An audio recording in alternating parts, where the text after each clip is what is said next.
بسم الله الرحمن الرحيم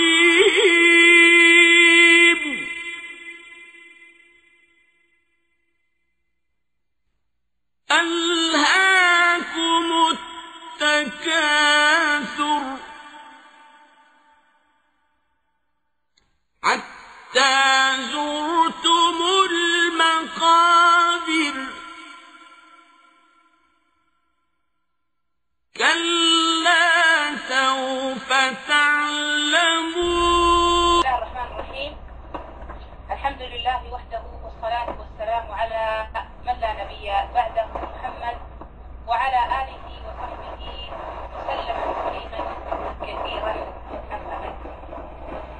أولا أحب أن أعتذر إليكم عن الانقطاع في الأسابيع الماضية وذلك لظروف خارجة عن الإرادة. ونواصل اليوم بإذن الله ما بدأناه بالحديث الثاني والمسمى حديث جبريل. كما ذكرنا أن هذا الحديث من أعظم الأحاديث في الدين لأنه يبين مراتب هذا الدين: الإسلام، الإيمان، والإحسان. وانتهينا بحمد الله من تعريف بأركان الإسلام، ثم انتقلنا إلى أركان الإيمان وتناولنا 3 أركان منها. نواصل إن شاء الله تعالى اليوم البقية. بسم الله الرحمن الرحيم.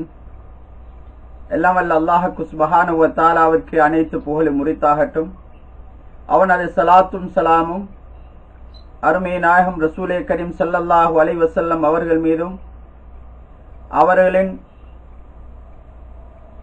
தோழர்கள், குடும்பத்தினர்கள், தொடர்ந்தவர்கள் மற்றும் யாரெல்லாம் நபி வழியை தம் வாழ்வாக ஏற்று வாழ்கின்றார்களோ அனைவர்கள் மீதும் உண்டாகட்டும் என்று வேண்டியதன் பின், முதலாவதாக கடந்த வாரம் இந்த வகுப்பை நடத்த முடியாமைக்கு உங்களிடம் நான் என்னுடைய வருத்தத்தை தெரிவித்துக் கொள்வதோடு, சில தவிர்க்க முடியாத காரணங்களினால் கடந்த வாரம் இந்த வகுப்பை நடத்த முடியவில்லை என்பதை உங்களுக்கு தெரிவித்துக் கொள்கின்றேன்.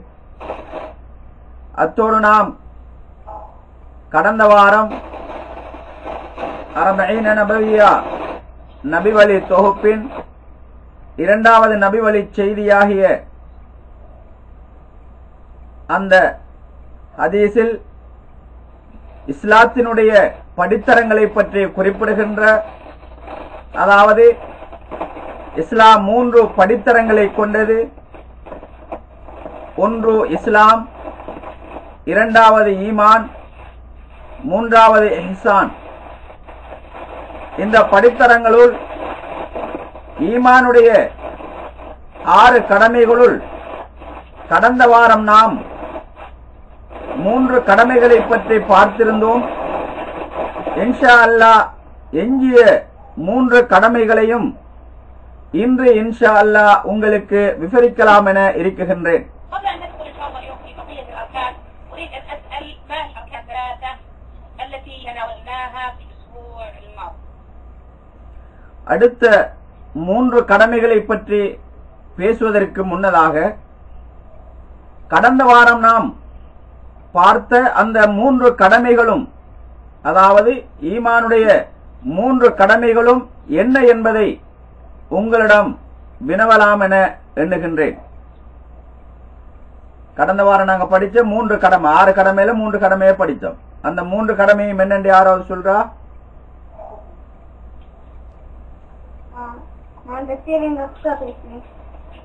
ஃபர்ஸ்ட் இயர் சொல்லுங்க. 1வது அல்லாஹ் ஈமான் கொண்டது, ஆம். 2வது மலக்கு மல்லது, 3வது வேதத்து. சரி. واحد طالبة اسمها عائشة أفقا، هي في الصف الأول. هي تجيب الأركان ال3 الذي أخذناها في الأسبوع الماضي. أولا الإيمان بالله، ثانيا الإيمان بملائكته، والثالث الإيمان بكتبه. ممتاز. ما الذي يتضمنه الإيمان بالله؟ يعني كيف أحقق الإيمان بالله؟ قلنا هناك 4 أمور يجب علينا أن نؤمن بها حتى نحقق الإيمان بالله. அல்லாஹ்வை நாங்கள் ஈமான் கொள்கின்ற விடயத்தில் முக்கியமான 4 அம்சங்கள் உள்ளடங்கும் என்பதை கடந்த வாரம் நாம் பார்த்தோம். அந்த 4 அம்சங்களும் என்ன என்பதை சொல்ல முடியுமா? அஸ்ஸலாமு அலைக்கும். வலைக்கும் சலாம். First year Najida. First year Najida. Najila. சொல்லுங்க. ஒண்ணு வந்து அல்லாஹ் தனித்தவன் சொல்லி நம்புறது. ஆமா. அடுத்தது அல்லாஹ்வோட ருபூபியா. ஆமா.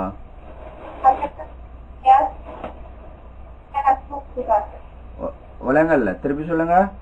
முதலாவது அல்லாஹ் தனித்தவன் சொல்லி நம்புறது. அல்லாஹ் தனித்தவன். இரண்டாவது ருபூபியா. ருபூபியா. மூணாவது உலூஹியா. உலூஹியா. நாலாவது அஸ்மா வ சிஃபாத். واحد طالب اسمها ناجلة هي تقول أولا نؤمن بوحدانيته وثانيا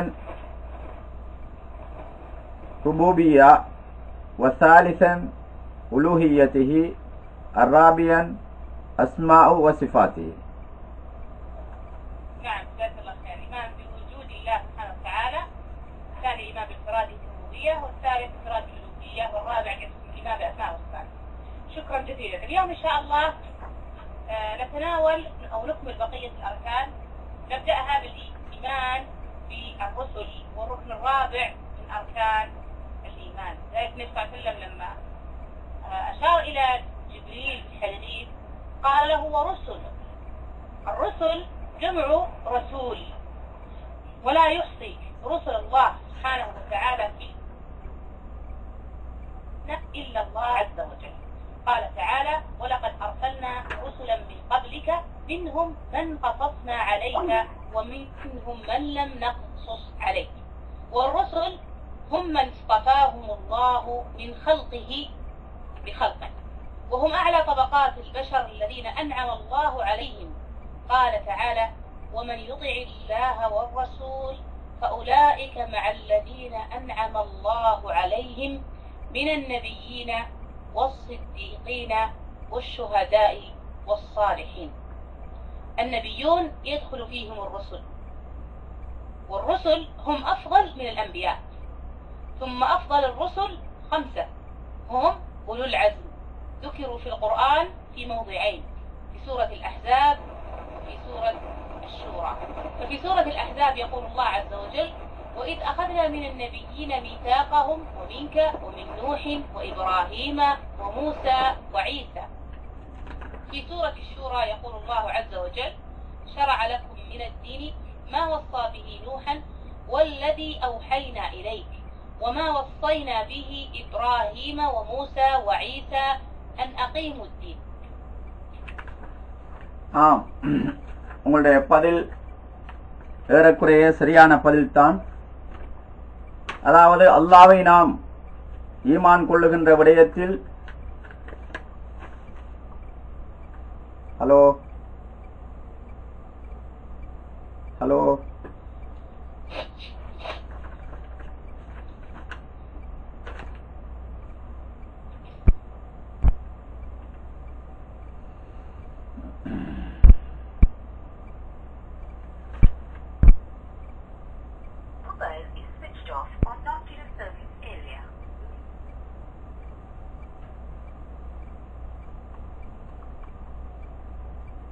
ஹலோ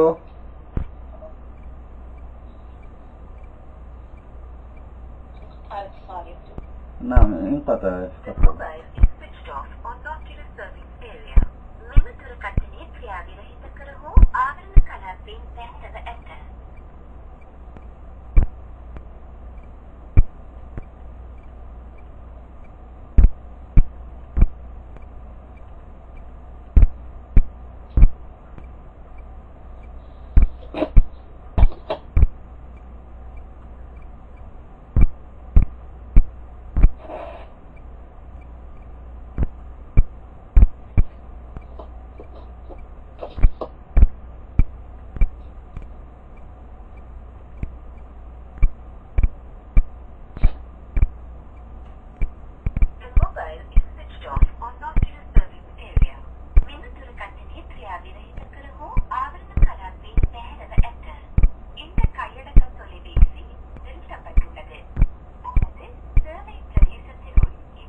ஆம், உங்களுடைய அந்த பதில் ஏறக்குறைய சரியான பதில்தான். அல்லாஹ்வை நாம் ஈமான் கொள்ள வேண்டிய விடயத்தில் மிக முக்கியமான 4 அம்சங்கள் அங்கே உள்ளடக்கப்படுகின்றது. அதில் முதலாவது அல்லாஹ்வின் உள்ளமை, அதாவது அல்லாஹ் இருக்கின்றான் என்பதை விசுவாசித்தல். இரண்டாவது வணக்க வழிபாடுகளில் அவன் தனித்தவன் என்று அவனை விசுவாசித்தல், அவனை ஏகத்துவப்படுத்துதல். மூன்றாவது அவனுடைய ருபூபியத்தில் அவனை ஒருமைப்படுத்துதல். நான்காவது அவனுடைய அஸ்மா என்னும் திருப்பெயர்கள், சிஃபாத் என்னும் பண்புகளை முழுமையாக ஏற்று விசுவாசித்தல். இந்த 4 அம்சங்களில் ஒன்று விடுபட்டாலும் அவனுடைய ஈமான் முழுமை பெறாது. ஆம், இன்று நாம் ஈமானுடைய கடமைகளுள் 4வது கடமையாகிய இறை தூதர்கள் மீதான நம்பிக்கையை பற்றி பார்க்க இருக்கின்றோம். ரசூல் எனும் அரபு சொல்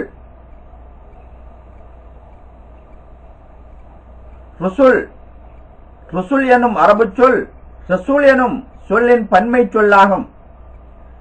மனிதர்களில் அல்லாஹ்வின் தூதர்களின் எண்ணிக்கையை அல்லாஹ்வை தவிர வேறு யாரும் அறிய மாட்டார்கள். அல்லாஹ் கூறுகிறான், திட்டமாக நாம் உமக்கு முன்னர் தூதர்களை அனுப்பியிருக்கின்றோம். அவர்களில் சிலருடைய வரலாற்றை உமக்கு கூறியுள்ளோம். இன்னும் எவர்களுடைய வரலாற்றை உமக்கு கூறவில்லையோ அவர்களும் அத்தூதர்களில் இருக்கின்றனர். அல் குர்ஆன் 40வது அத்தியாயம் 8வது வசனம். இறை தூதர்கள் என்போர் அல்லாஹ்வால் அவனது படைப்புகளிலிருந்து அவனது படைப்புகளுக்காக தேர்ந்தெடுக்கப்பட்டவர்களாவர். அல்லாஹ் அருள் செய்தவர்களில் அவர்கள் உயர்ந்த வகுப்புடையோராவர். அல்லாஹ் கூறுகிறான், யார் அல்லாஹ்வுக்கும் அவனுடைய தூதருக்கும் கீழ்ப்படிந்து நடக்கின்றார்களோ அவர்கள் அல்லாஹ்வின் அருளை பெற்ற நபிமார்கள், சித்திகீன்கள், சத்தியவான்கள், சுகதாக்கள் அதாவது உயிர் தியாகிகள், சாலிஹீன்கள் எனும் நற்கர்மமுடையோர்கள் ஆகியோருடன் இருப்பார்கள். அல் குர்ஆன் அத்தியாயம் 4 வசனம் 69. நபிமார்கள் எனும் போது அவர்களுள் ரசூல்மார்களும் அடங்குவர். அவர்கள் நபிமார்களை விட சிறப்பு வாய்ந்தவர்கள், அதாவது தூதர்கள் நபிமார்களை விட சிறப்பால் கூடியவர்கள். இன்னும் ரசூல்மார்களிலும் 5 பேர்கள் சிறப்பு வாய்ந்தவர்களாவர். அவர்கள் உலுல் அஸ்மி எனப்படுவார்கள். அவர்களை பற்றி அல் குர்ஆனில் அல்லாஹ் அல் அஹ்ஸாப் அத்தியாயத்திலும் அஷூரா அத்தியாயத்திலும் 2 இடங்களில் குறிப்பிட்டுள்ளான். அல் அஹ்ஸாப் அத்தியாயத்தில் அல்லாஹ் கூறுகிறான், நபியே, நம் கட்டளைகளை எடுத்து கூறுமாறு நபிமார்கள் அனைவர்களிடமும் சிறப்பாக உம்மிடமும் நூஹு, இப்ராஹிம், மூசா, மரியமுடைய குமாரன் ஈஷா ஆகியோரிடமும் வாக்குறுதி வாங்கிய போது மிக்க உறுதியான வாக்குறுதியை அவரிடம் நாம் வாங்கினோம். அல் குர்ஆன் 33வது அத்தியாயம் 7வது வசனம். அவ்வாறே அஷூரா அத்தியாயத்தில் அல்லாஹ் கூறுகிறான், நூஹுக்கு எதனை அவன் உபதேசித்தானோ அதனையே உங்களுக்கும் அவன் மார்க்கமாக்கியிருக்கின்றான். ஆகவே நபியே, நாம் உமக்கு வஹி மூலம் அறிவிப்பதும் இப்ராஹிமுக்கும் மூசாவுக்கும் ஈசாவுக்கும் நாம் உபதேசித்ததும் என்னவென்றால், நீங்கள் அனைவரும் சன்மார்க்கத்தை நிலைநிறுத்துங்கள். அல் குர்ஆன் அத்தியாயம் 42 வசனம் 13. ولا شك أن أفضل أولو العزم محمد صلى الله عليه وسلم، كما قال النبي صلى الله عليه وسلم: أنا سيد ولد آدم.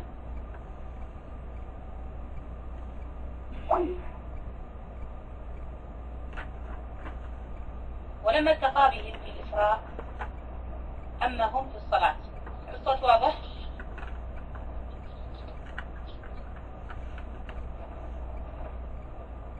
الصوت يسمع؟ شوي ينقطع الصوت.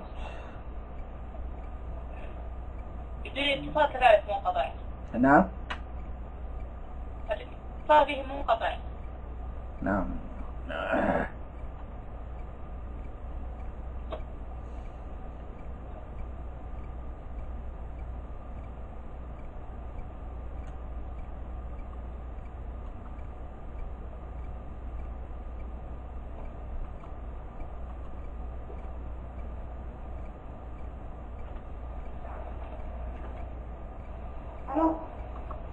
ஹலோ ஹலோ ஹலோ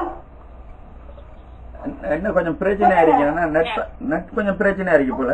அவட லைன் அவட லைன் தான் வருது, உங்களோட லைன் சரியா வருது. அப்படியா? ஓ சில டைம்ல உங்களோட லைன் அப்படியே கட் ஆகுது. இங்க கட்டாவே இல்ல. அப்படியா? ஓ خلاص نكمل. نكمل. نعم. لما التقى بهم النبي صلى الله عليه وسلم في الإسراء أمهم في الصلاة. فإبراهيم إمام الحنفاء صلى وراء محمد صلى الله عليه وسلم، ومعلوم أنه لا يقدم في الإمامة إلا الأفضل، فالنبي صلى الله عليه وسلم هو أفضل أولي العزم، والذي يليه من الأنبياء في الفضيلة إبراهيم الخليل عليه السلام، يلي مرتبة النبي صلى الله عليه وسلم، والذي قال الله عز وجل فيه: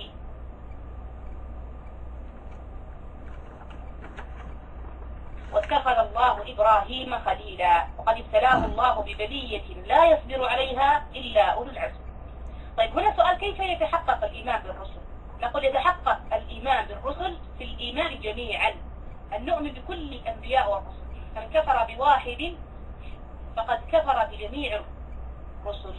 قال تعالى: لا نفرق بين أحد من رسله، وهذا رد على اليهود الذين لم يؤمنوا بعيسى ولا بمحمد صلى الله عليه وسلم، ورد على النصارى الذين لم يؤمنوا بموسى ولا يؤمنون بمحمد عليه الصلاة والسلام. والأمة الإسلامية تؤمن بجميع رسل الله، ومن جحد رسالة رسول واحد فكأنما جحد الرسالات كلها، لأن طريقها واحد.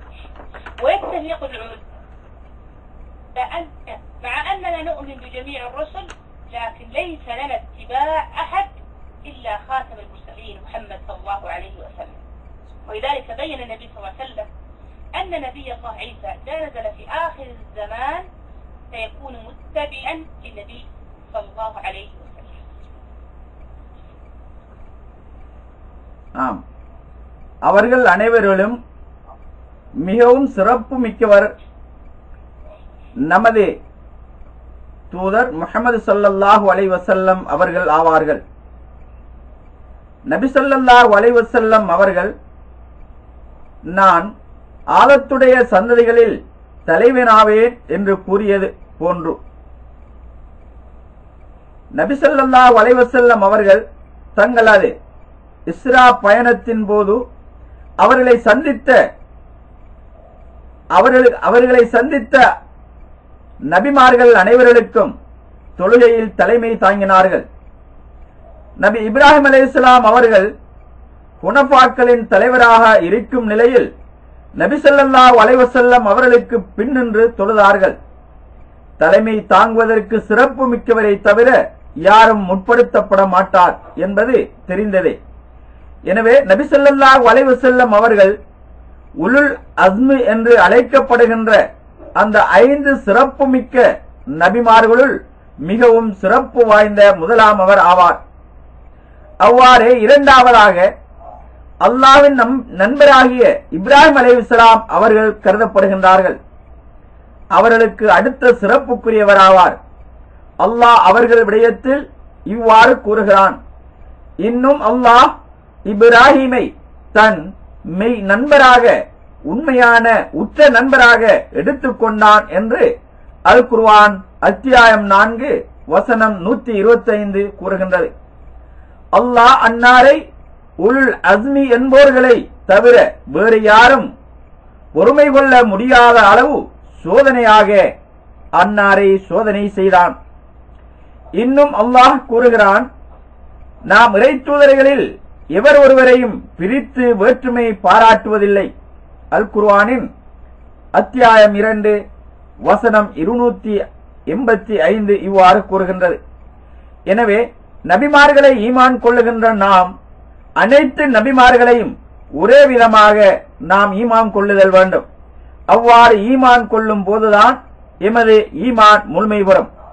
இது நபி முகமது ஸல்லல்லாஹு அலைஹி வஸல்லம் மற்றும் ஈசா அலைஹிஸ்ஸலாம் ஆகியோர்களை விசுவாசம் கொள்ள மறுத்த யூதர்களுக்குரிய பதிலாகவும் மற்றும் நபி முகமது ஸல்லல்லாஹு அலைஹி வஸல்லம் மற்றும் மூசா அலைஹிஸ்ஸலாம் ஆகியோர்களை விசுவாசம் கொள்ள மறுத்த நசராக்களுக்குரிய பதிலாகவும் இருக்கின்றது. இஸ்லாமிய சமுதாயம் அல்லாஹ்வின் தூதர்கள் அனைவர்களையும் விசுவாசம் கொள்ளும். எவன் ஒருவன் ஒரே ஒரு தூதரின் தூதுத்துவத்தை மறுக்குகின்றானோ அவன் அனைத்து தூதர்களையும் மறுத்தவனாவான். ஏனெனில் அவைகளின் மூலம் ஒன்றேதான். நாம் அனைத்து தூதர்களையும் விசுவாசித்த போதும் தூதர்களுக்கெல்லாம் இறுதியான முஹம்மது ஸல்லல்லாஹு அலைஹி வஸல்லம் அவர்களை தவிர வேறு யாரையும் பின்பற்ற மாட்டோம். இதனைத்தான் நபி ஈசா அலைஹிஸ்ஸலாம் அவர்கள் இறுதி காலத்தில் வருகை தரும்போது அவரும் என்னையே பின்பற்ற வேண்டும் என்று நபி ஸல்லல்லாஹு அலைஹி வஸல்லம் அவர்கள் கூறினார்கள். وننتقل الآن إلى الركن الخامس من أركان الإيمان وهو الإيمان باليوم الآخر. ما هي الآخر؟ قال واليوم الآخر هو يوم القيامة. ترى لماذا سمي آخرا؟ لماذا قيل اليوم الآخر؟ نبغى أسمع إجابات. அடுத்ததாக இன்ஷா அல்லாஹ் தற்பொழுது நாம் ஈமானுடைய கடமைகளுள் அடுத்த கடமையாகிய மறுமையை பற்றி விசுவாசித்தலின் பக்கம் நகர இருக்குகின்றோம். அதற்குள்ளே செல்வதற்கு முன்னதாக அந்த நாள் இறுதி நாள் என்று, அதாவது மறுமை நாளுக்கு இறுதி நாள் என்ற பெயர் வர காரணம் என்ன, அதற்கான காரணம் என்ன என்பதை உங்களிடம் நான் கேட்க விரும்புகின்றேன். யாருக்காலும் தெரியுமா?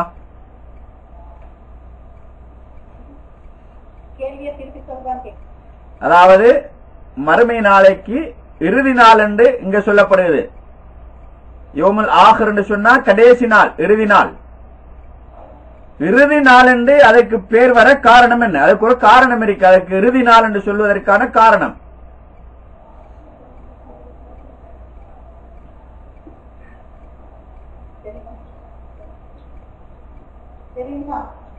ஏதாவது தெரிஞ்ச பதில் இருந்தா சொல்லுங்க. தெரிஞ்ச பதில் இருந்தா சொல்லுங்க. சொல்லுங்க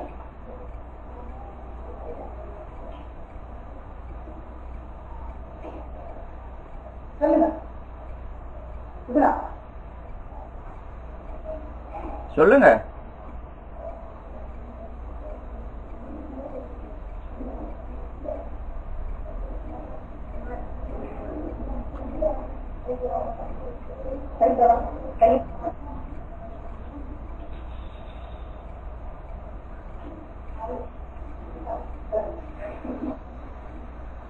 Assalamualaikum. Waalaikumsalam. Second year Tayyiba. Second year Tayyiba. Tayyiba. சொல்லுங்க. ஒரு மனுஷன் உலகத்தை வாழ்ந்துட்டு அவர்கிட்ட உலகத்துல செஞ்ச செய்யறதுக்கு நன்மையா தீமையா அது ஒரு நாள்ல கொடுக்கப்படுது. 24 சொல்லப்படுது. அந்த அந்த நாளை வச்சு அவனோட மறுமையில அதுக்கு சுவர்க்கமா நரகமாண்டு அவனுக்கு இன்னொரு வாழ்க்கை அந்த நாள்ல தீர்மானத்தை வச்சு கொடுக்குறது. அதனால அது 20 நாள் சொல்லப்படுது.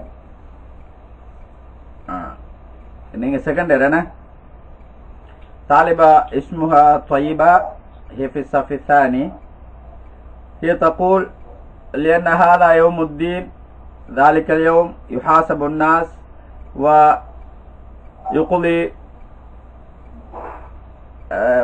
ويقضي لأعمالهم إما جنة وإما النار، وبذلك لا يكون له يوم، وبأجل ذلك سمي يوم الآخر لأن بالنسبة له هذا آخر يوم. ممتاز، إجابة ممتازة. الآخر أحسنتي، جزاك الله خير يا عائشة. هو يوم القيامة سمي آخرا لأنه آخر مراحل بني آدم. فالإنسان له 4 مراحل في بطن أمه وفي الدنيا وفي البرزخ في قبره ويوم القيامة هو آخر المراحل التي يمر بها الإنسان، ولذلك سمي يوم الآخر وهو يوم القيامة. طيب ما هو أثر الإيمان، أو عفوا أثر، نعم كيف تترجم هذه أفضل؟ சிறந்த பதில், நல்ல பதில், ஓரளவு சரியான பதிலும். ஏன் அந்த நாளுக்கு இறுதி நாள் என்று கூறப்படுகின்றது என்று சொன்னால், மனிதனுக்கு 4 நிலைகள் இருக்கின்றது. அதில் இறுதியான நிலைதான் அந்த மறுமை நிலை. முதலாவது நிலை, மனிதன் தாயினுடைய கருவறையிலே இருக்குகின்றான். அந்த மனிதனுடைய இரண்டாவது நிலை, இந்த மண்ணுலகிலே வாழுகின்றான். அவனுடைய மூன்றாவது நிலை, பர்ஸஹ் என்று சொல்லக்கூடிய மறுமைக்கும் இம்மைக்கும் இடைப்பட்ட ஒரு வாழ்க்கை, மன்னரையுடைய வாழ்க்கையை வாழுகின்றான்.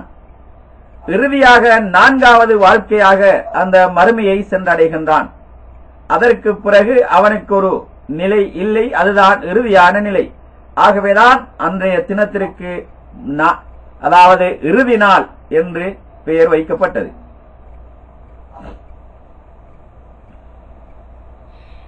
أثر اليوم الآخر على أعمال المؤمن له أثر عظيم. فالإيمان بهذا اليوم يعتبر القاعدة والمنطلق بعد الإيمان بالله بكل عمل من البشر. فمن آمن باليوم الآخر عمل في هذا اليوم فعمل الخير رجاء الثواب، تجنب الشر مخافة الحساب. إذا الإيمان باليوم الآخر قاعدة المنطلق للتكاليف بعد الإيمان بالله ابتداء واعترافا بالله سبحانه وتعالى، ثم بعد ذلك يؤمن باليوم الآخر. فإن من آمن باليوم الآخر عمل بما يترتب عليه، فمن كان يرجو لقاء ربه فليعمل عملا صالحا أي لذلك اليوم. இந்த ஈமான், அதாவது மறுமையை ஈமான் கொள்வதில் மிக முக்கியமான சில அம்சங்கள் இருக்கின்றன. அதற்கென்று ஒரு பிரதிகூலம் இருக்கின்றது. எந்த ஒரு மனிதன் மறுமையை சரியான முறையில் விசுவாசிக்கின்றானோ, ஈமான் கொள்கின்றானோ, அல்லாஹ்வுக்கு அடுத்ததாக அந்த மனிதன் தன்னுடைய வாழ்க்கையை நல்லறங்களிலே செலுத்துவான், நன்மையின் பால் தன்னை அதிகமாக ஈடுபடுத்துவான். ஏனெனில் மறுமை என்று ஒன்று இருக்கின்றது என்பதை விசுவாசிக்கின்றவன் அங்கே அவன் செய்கின்ற நன்மைகளுக்கு நன்மையும் தீமைகளுக்கு தண்டனையும் கிடைக்கும் என்பதை பயந்து அவன் செயல்படுவான். அப்படியாயின் மறுமையின் மீது ஈமான் கொள்வது மனிதனை நன்மையின் பால் இட்டுச் செல்வதற்கு மிகவும் முக்கியமான ஒரு உந்து சக்தியாக இருக்குகின்றது. அல்லாஹ்வை ஈமான் கொள்வதற்கு அடுத்ததாக மறுமையை ஈமான் கொள்வதுதான் மிகவும் முக்கியமானதாக இருக்கின்றது. எனவே எந்த ஒரு மனிதன் நாளை மறுமையை ஈமான் கொள்கின்றானோ அவன் அதற்காக வேண்டியே தன்னுடைய வாழ்க்கையை அமைத்துக் கொள்வான். எனவேதான் அல் குர்ஆனில் அல்லாஹ் இவர்களெல்லாம் நாளை மறுமையில் அல்லாஹ்வை சந்திப்பதை விரும்புகின்றார்களோ அவர்கள் சாலிகான நல்ல அமல்களை செய்து கொள்ளட்டும் என்று சூரத்துல் கஹஃப் எனும் 18வது அத்தியாயத்தின் 11வது வசனத்தில் கூறுகின்றான்.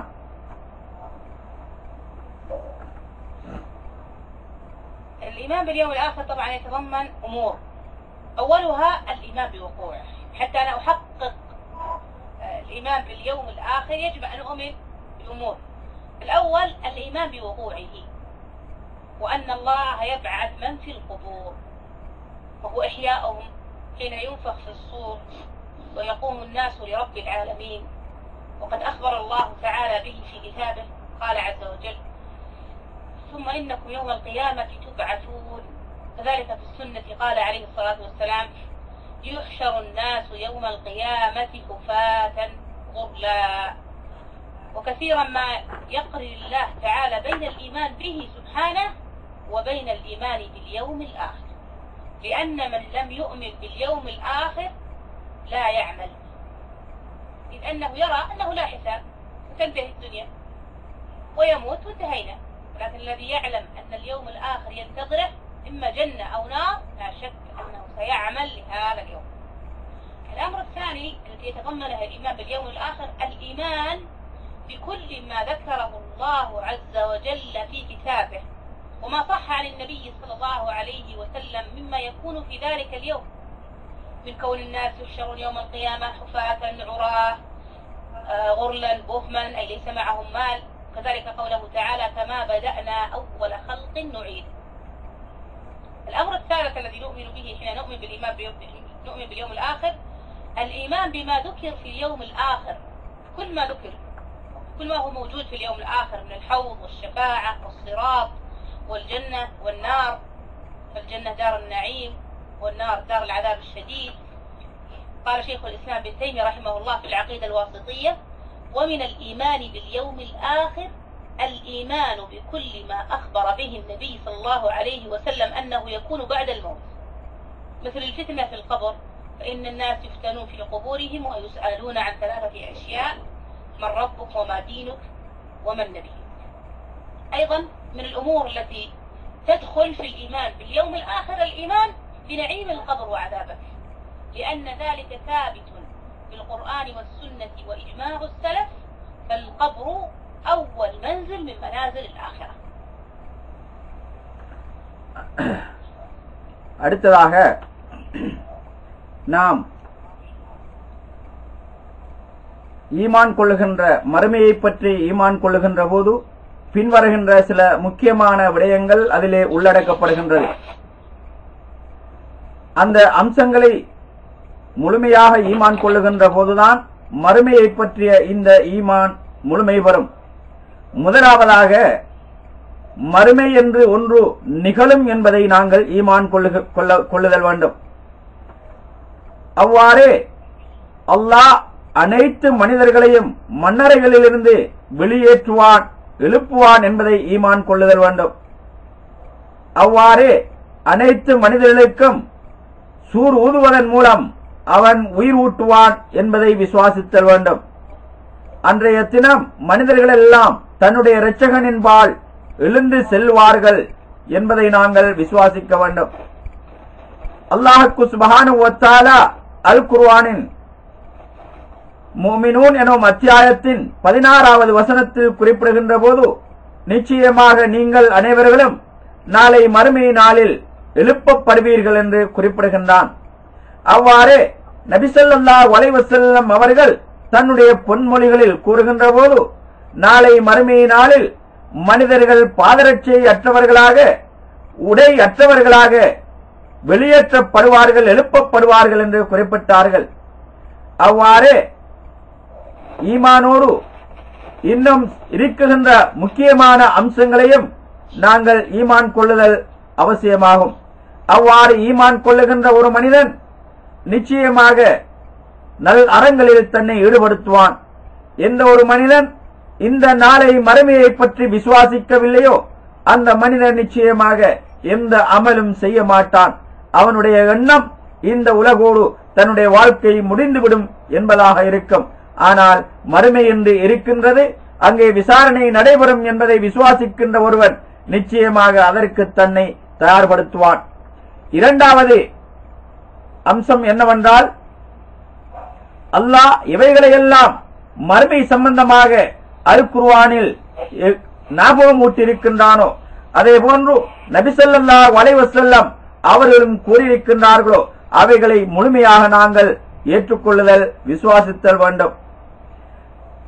அவற்றுள் ஒன்றுதான் நாளை மறுமையில் மனிதர்கள் அனைவர்களும் ஆடையற்ற நிர்வாணிகளாக, பாதரட்சை அற்றவர்களாக எழுப்பப்படுவார்கள் என்பது.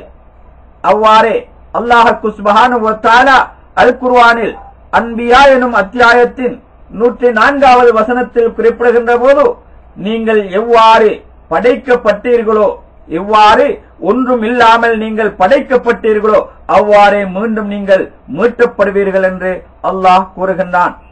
அவ்வாறே ஈமான் கொள்வதில், மறுமையை விசுவாசிப்பதின் 3வது அம்சம், இவைகளெல்லாம் மறுமையில் நடைபெறும் என்று கூறப்பட்டிருக்கின்றதோ அவைகள் அனைத்தையும் நாங்கள் முழுமையாக ஏற்றுக்கொள்ளுதல் வேண்டும். உதாரணமாக அங்கே ஹவுதுல் கௌசர் என்ற ஹவுல், அடுத்தது ஷஃபாஅத், அடுத்தது சிராத், ஜன்னத் எனும் சுவர்க்கம், நரகம் போன்றவைகளை ஈமான் கொள்வதோடு சுவர்க்கத்தில் கிடைக்கின்ற இன்பங்கள், நரகத்தில் கிடைக்கின்ற தண்டனைகளையும் நாங்கள் ஈமான் கொள்ளுதல் வேண்டும். ஷேகுல் இஸ்லாம் இப்னு தைமியா ரஹிமஹுல்லாஹு அலைஹி அவர்கள் கூறுகின்ற போது கூறினார்கள், தங்களுடைய அல் அகீதத்துல் வாசித்தியா என்ற நூலிலே கூறுகின்ற போது, ஈமான் மறுமையை பற்றி ஈமான் கொள்வது முழுமை பெற வேண்டுமாக இருந்தால் மறுமை சம்பந்தமாக நபி ஸல்லல்லாஹு அலைஹி வஸல்லம் அவர்களிடமிருந்து வந்திருக்கக்கூடிய அத்தனை அம்சங்களையும் நாங்கள் நம்புதல், விசுவாசித்தல் வேண்டும். அதாவது உதாரணமாக மௌத்துக்கு பின்னால் மண்ணறையிலே ஏற்படுகின்ற தண்டனைகள், மண்ணறையிலே ஏற்படுகின்ற விசாரணைகள். மண்ணறையிலே ஒரு மனிதனிடம் 3 கேள்விகள் கேட்கப்படும். அதில் முதலாவது கேள்வி, உன்னுடைய இறைவன் யார்? இரண்டாவது, உன்னுடைய வேதம் மார்க்கம் என்ன? மூன்றாவது, உன்னுடைய நபி யார் என்ற இந்த கேள்விகள் அங்கே கேட்கப்படும் என்று வந்திருப்பவைகளை நாங்கள் ஈமான் கொள்ளுதல் வேண்டும். அவ்வாறே மறுமையை பற்றி விசுவாசிப்பதில் 4வது அம்சம், மண்ணறை இலே கிடைக்கின்ற இன்ப துன்பங்கள், அதே போன்று நாளை மறுமையிலே நல்லடியார்களுக்கு கிடைக்கின்ற இன்பங்கள், தீயோர்களுக்கு கிடைக்கின்ற தண்டனைகளை பற்றி அல் குர்ஆனிலும் அல் ஹதீஸிலும் அதே போன்று சலபுகளுடைய இஜ்மா எனும் யோகபித்த முடிவின் பிரகாரம் வந்திருக்கக்கூடிய அத்தனை செய்திகளையும் நாங்கள் நம்புதல் வேண்டும். ஏனெனில் மண்ணறை என்பது மறுமையினுடைய தங்குதலங்களிலே முதலாவது தங்குமிடமாக இருந்து கொண்டிருக்கின்றது. بهذه الحالة كنا أنهينا التحليل عفوا الركن الأول الخامس من أركان الإيمان والإيمان باليوم الآخر. ننتقل إلى الركن الأخير وهو الإيمان بالقدر خيره وشره. تؤمن بالقدر خيره وشره. ولاحظ لما قالت تؤمن أعاد النبي صلى الله عليه وسلم الفعل. في البداية قال أن تؤمن بالله وملائكته وكتبه ورسله واليوم الآخر، ثم قال وأن تؤمن بالقدر خيره وشره. هنا كرر مرة أخرى الإيمان. لماذا يا ترى؟ لأهمية هذا الركن، لأهمية الإيمان بالقدر. والإيمان بالقدر يتضمن 4 أمور. الأول حتى أحقق أنا أؤمن بالقدر علي أن أؤمن ب4 أمور. أولها العلم، الأمور ال4: العلم والكتابة والمشيئة والخلق.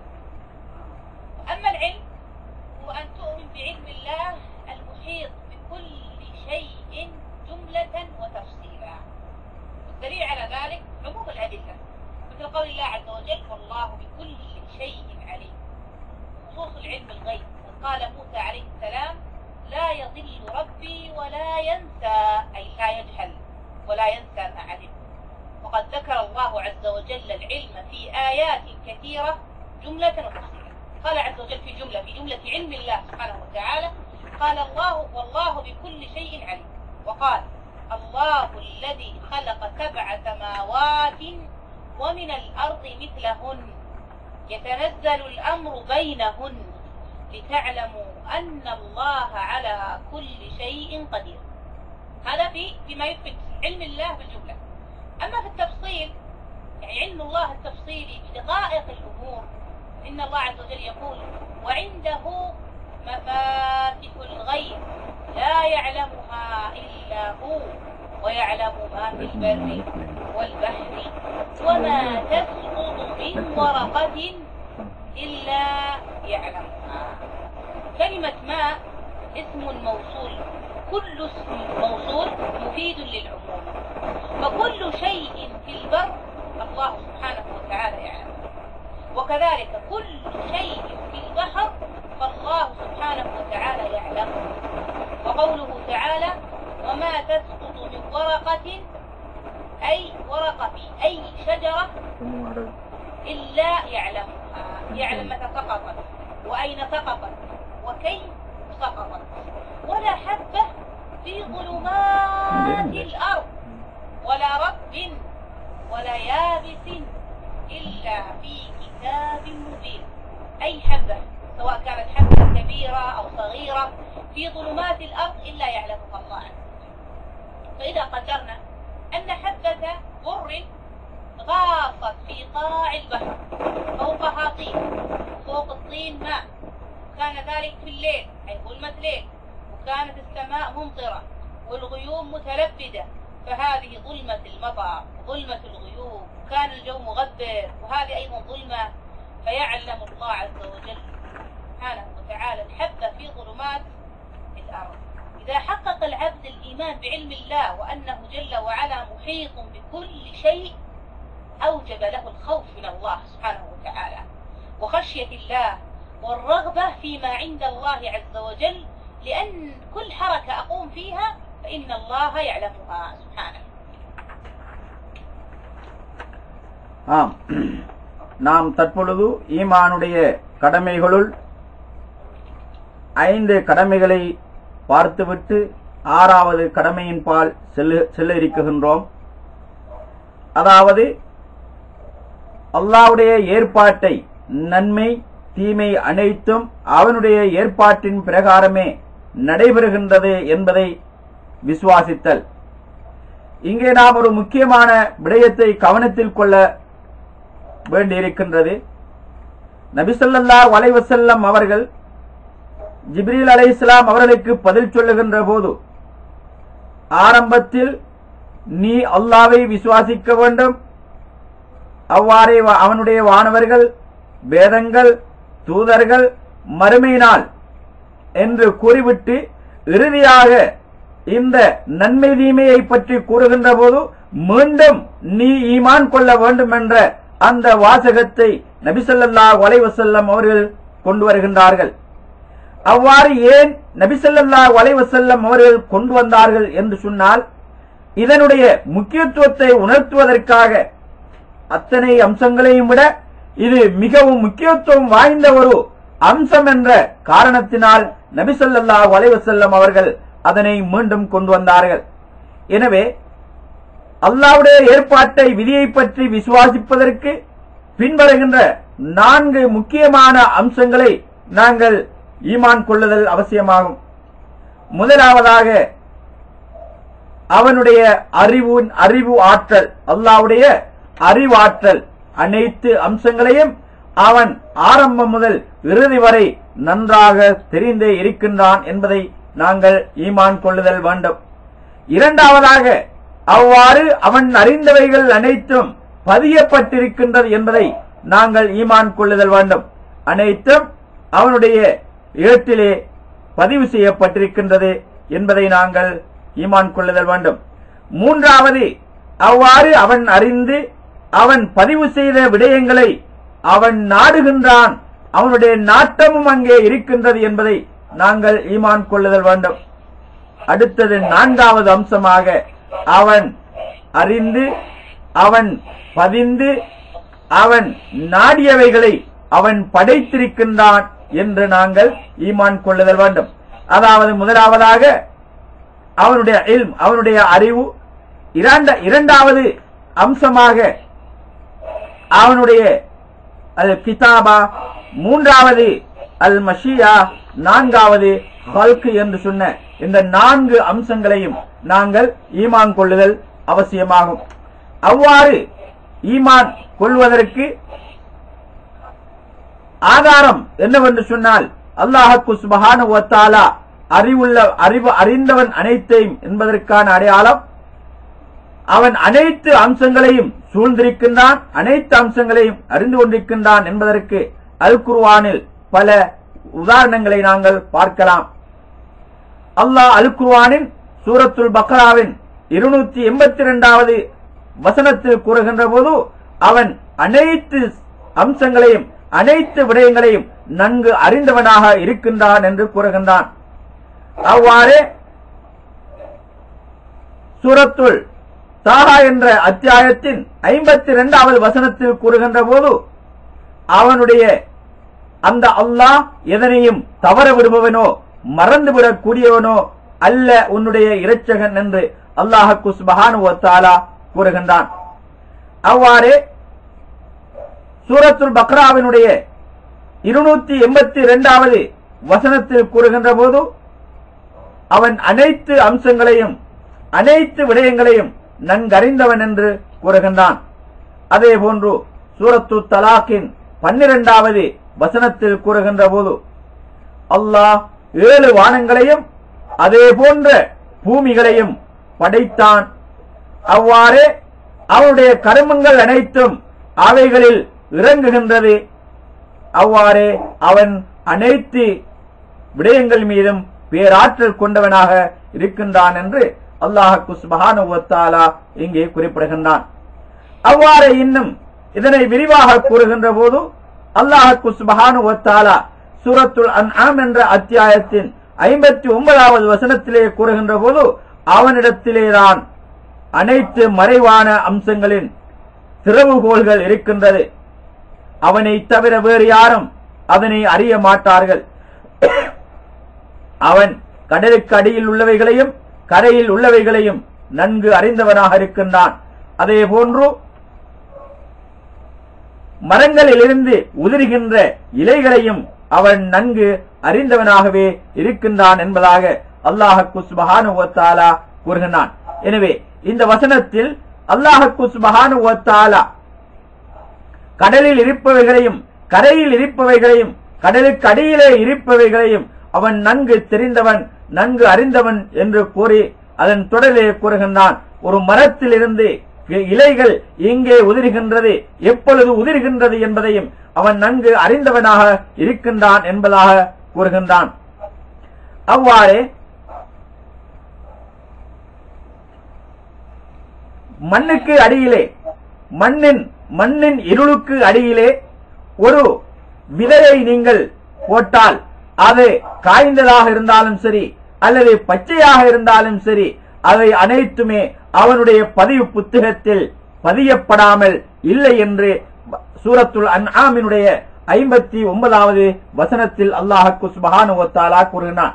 இங்கே நாம் கவனிக்க வேண்டும், ஒரு விதை மிகவும் சிறிய ஒரு விதை மண்ணுக்கு அடியிலே போடப்படுகின்றது. அது மண்ணுக்கு அடியிலே போட்டு மண்ணால் மூடப்படுகின்ற அந்த இருள் அதனை சூழ்கின்றது. அதற்கு பிறகு இரவின் இருளும் அதனை சூழ்கின்றது. அதே போன்று வானமும் மழை மேக மூட்டங்களால் சூழப்பட்ட இருளாக இருக்கின்றது. அதே போன்று காலநிலையும் கடுமையான இருளாக இருந்த போதிலும் அவை அனைத்துக்கு அப்பால் அவனுடைய பார்வை சென்று அந்த மண்ணுக்கடியிலே இருக்குகின்ற ஒரு சிறிய வித்தை கூட அவன் நோக்கக்கூடியவனாக பார்க்கக்கூடியவனாக இருக்குகின்றான் என்பதை நாங்கள் முழுமையாக ஈமான் கொள்ளுதல் வேண்டும். نعم. ثانيا من الأمور التي تضمنها الإيمان بالقدر الكتابة، ومعناها الإيمان بأن الله تعالى كتب في اللوح المحفوظ مقادير كل شيء إلى يوم القيامة. قال الله عز وجل: وكل شيء أحصيناه في إمام مبين، أي في كتاب. قال عز وجل: ولقد كتبنا في الزبور من بعد الذكر، وهو اللوح المحفوظ، أن الأرض يرثها عبادي الصالحون. والآيات في هذا المجال متعددة. قد أخبر النبي صلى الله عليه وسلم أن الله لما خلق القلم قال له: اكتب. قال: ربي وماذا أكتب؟ قال: اكتب ما هو كائن، فجرى في تلك الساعة بما هو كائن إلى يوم القيامة. فأمر الله عز وجل القلم أن يكتب. هنا السؤال: كيف يوجه الخطاب إلى الجماد؟ يعني كيف يخاطب الله القلم الجماد؟ الجواب عن ذلك نقول: يصح من الله عز وجل أن يوجه الخطاب إلى الجماد، لأنه هو الذي ينطق الجماد. ثم إن الجماد بالنسبة إلى الله عز وجل عاقل يصح أن يوجه إليه الخطاب. قال تعالى: ثم استوى إلى السماء وهي دخان فقال لها وللأرض ائتيا طوعا أو كرها قالتا أتينا طائعين. فوجه الخطاب إليهما وذكر جوابهما، وكان الجواب لجمع العقلاء طائعين. والحاصل أن الله عز وجل أمر القلم أن يكتب، قد امتثل القلم، لكن أشكل عليه ماذا يكتب؟ فقال: ربي وماذا أكتب؟ قال: اكتب ما هو كائن إلى يوم القيامة. فجرى في تلك اللحظة بما هو كائن إلى يوم القيامة. سبحان الله، من يحصي الحوادث والوقائع إلا الله عز وجل، وهذا اللوح المحفوظ مشتمل عليها. واللوح المحفوظ لا نعرف ماهيته، يعني نوعه من أي شيء، هل هو من خشب أو من حديد، ولا نعرف كذلك حجم هذا اللوح ولا سعته، فالله عز وجل أعلم بذلك. لكن الواجب علينا أن نؤمن بأن هناك لوحا كتب الله فيه مقادير كل شيء، وليس من الحق أن نبحث وراء ذلك. அடுத்ததாக நாம் விதியை பற்றி ஈமான் கொள்வதனுடைய இரண்டாவது விடயம், அந்த விதி என்பது முழுமையாக பதிவு புத்தகத்தில் பதிவு செய்யப்பட்டிருக்கின்றது என்பதை நாங்கள் ஈமான் கொள்ளுதல் வேண்டும்.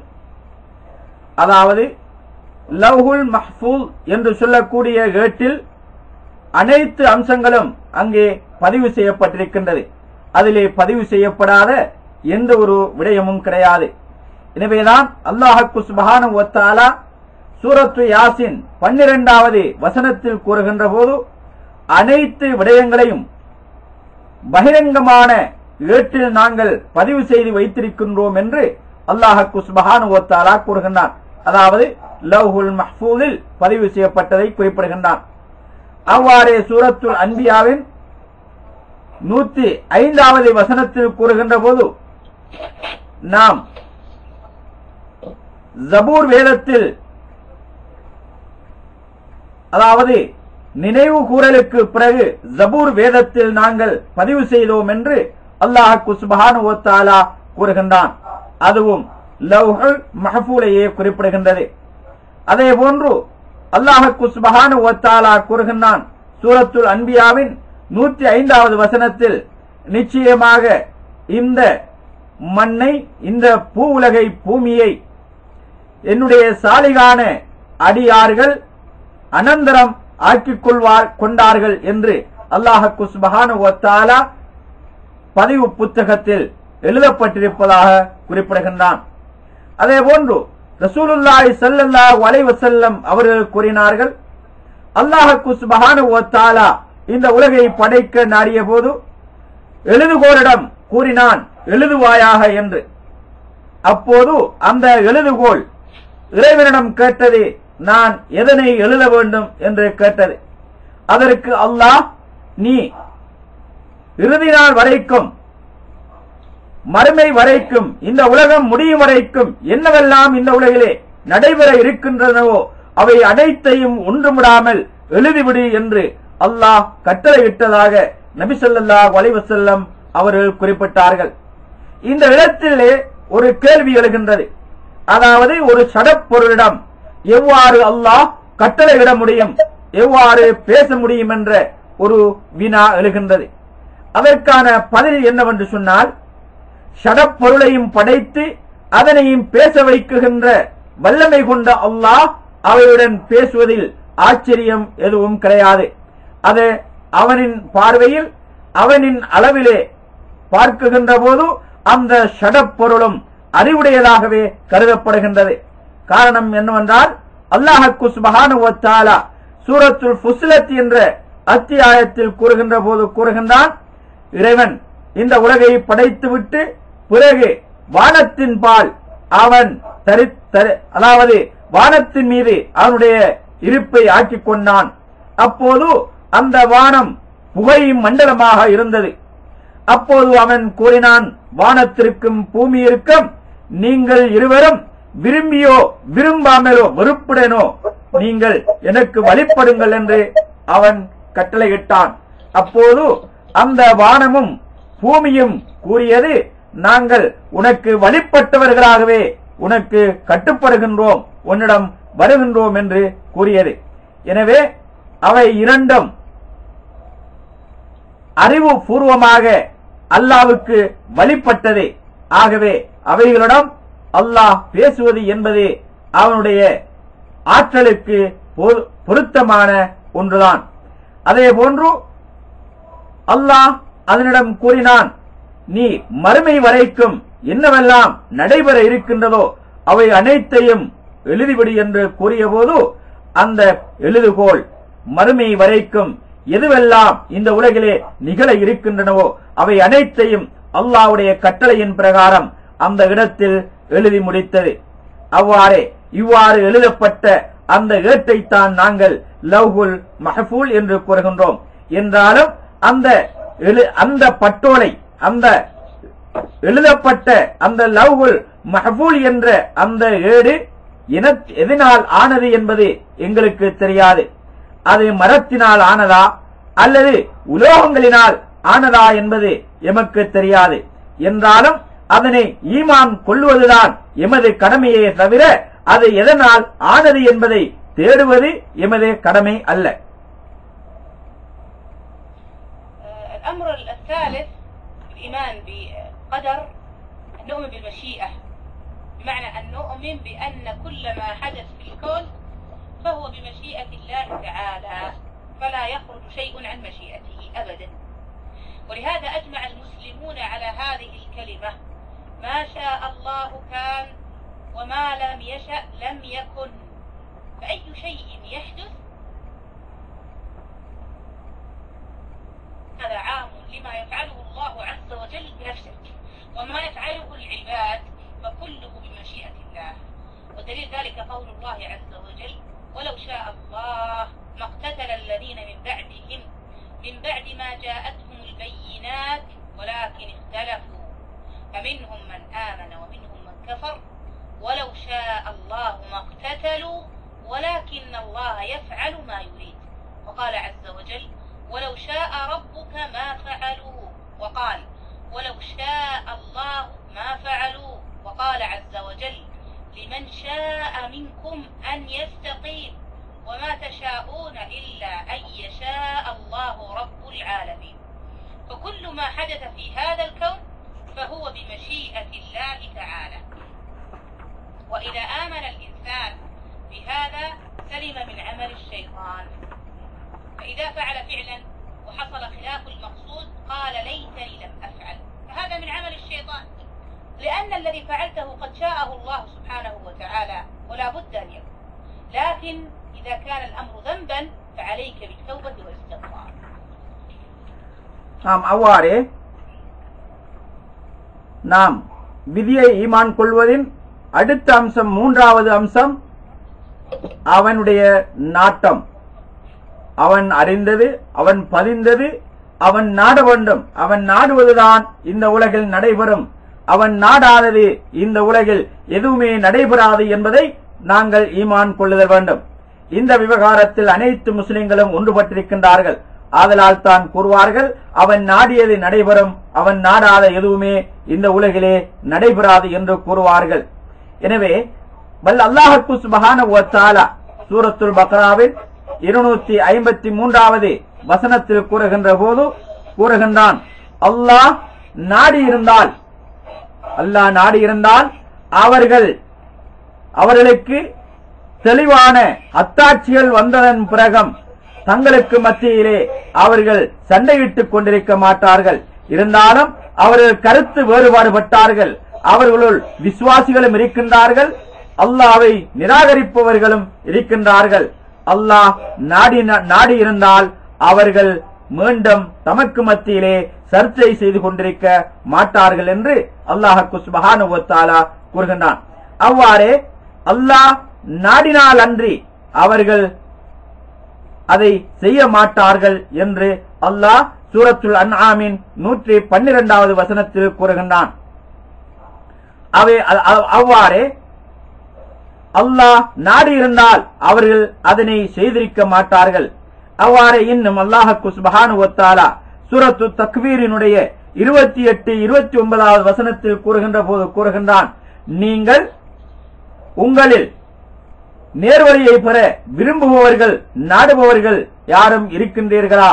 அவ்வாறு அல்லாஹ் நாடினாலே அன்றி நீங்கள் யாருமே நாட முடியாது என்று அல்லாஹ் கூறுகின்றான். எனவே இந்த உலகிலே நடைபெறுகின்ற அத்தனை அம்சங்களும் அவனுடைய நாட்டத்தின் பிரகாரமே நடைபெறுகின்றது. அது எந்த ஒரு செயலாக இருந்தாலும் சரி. எனவே எந்த ஒரு மனிதன் நான் அதனை அவ்வாறு செய்திருந்தால் அது இவ்வாறு நடந்திருக்குமே என்று கூறுகின்றானோ அது ஷைத்தானுடைய செயலாக ஆகிவிடுகின்றது. ஏனெனில் அல்லாஹ் நாடாத எதுவுமே இந்த உலகிலே நடைபெற முடியாது என்கின்ற போது நான் அவ்வாறு செய்திருந்தால் இது இந்த நிலை ஏற்பட்டிருக்காது என்று அந்த மனிதன் கை செய்யப்படக்கூடாது. என்றாலும் அவன் செய்தது பாவகரமான செயலாக இருந்தால், அவ்வாறு தன்னை அறியாமல் பாவகரமான செயலாக இருந்தால் அதற்காக இறைவனிடம் தௌபா செய்து இஸ்திக்பார் செய்து கொள்ளுதல் அவசியமாகும்.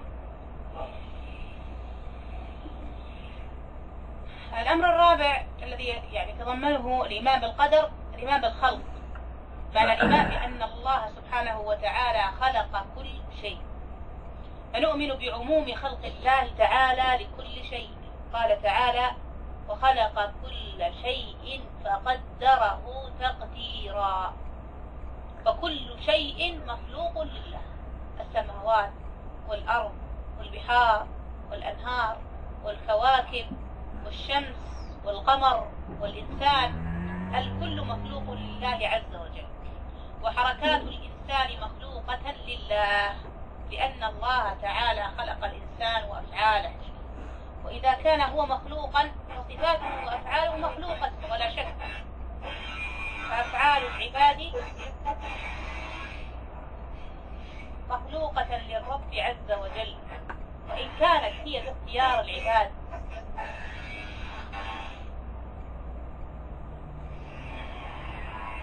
واضح؟ في مشكلة ما في هذا ممكن في الخط مشكلة، ممكن شبكة مشكلة. خلاص نختم بهذا، أريد أن أركز على هذه النقطة. نعم. ولكن هل الصوت واضح واصل ولا ننتظر؟ الآن جيد، الآن جيد. يسمعون الآن؟ نعم نعم نعم. طيب نقول إذا الكل مخلوق لله عز وجل، وحركات الإنسان مخلوقة لله لأن الله تعالى خلق الإنسان وأفعاله، وإذا كان هو مخلوق فصفاته وأفعاله مخلوقة بلا شك. فأفعال العباد مخلوقة للرب سبحانه وتعالى، وإن كانت باختياره وإرادته، إرادة العباد اختياره، إلا أنها مخلوقة لله عز وجل. وذلك لأن أفعال العباد ناشئة عن إرادة جازمة وقدرة تامة، وخالق الإرادة والقدرة هو الله عز وجل. هنا سؤال أطرحه على الأخوات: هل صفات الله مخلوقة؟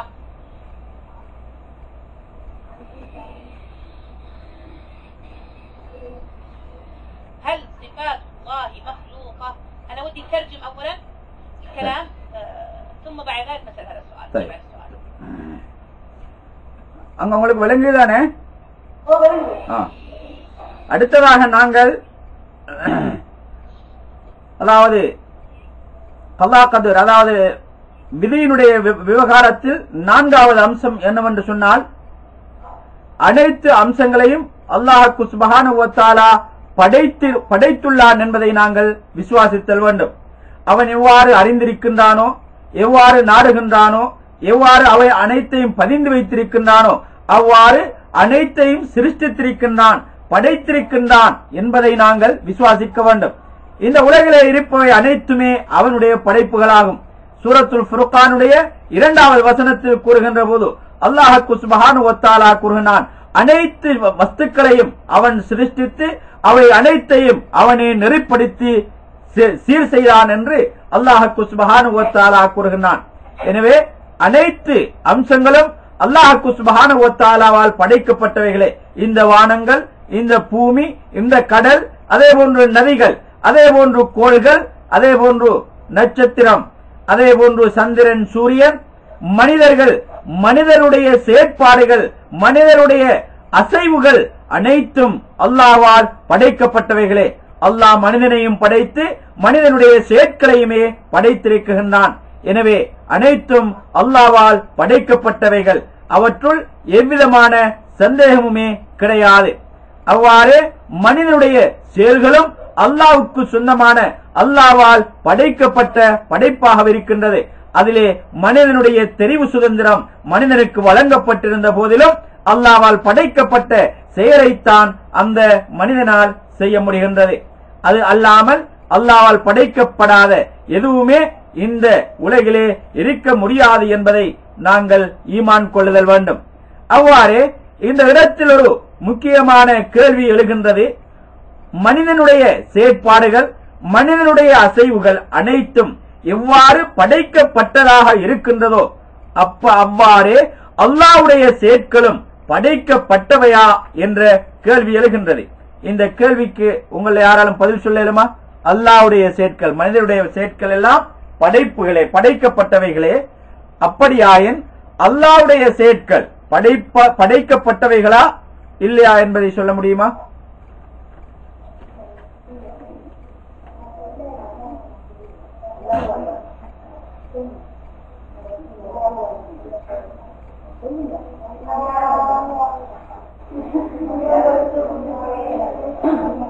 லேசான பதில், லேசான பதில், ஒரு கஷ்டமும் இல்லை.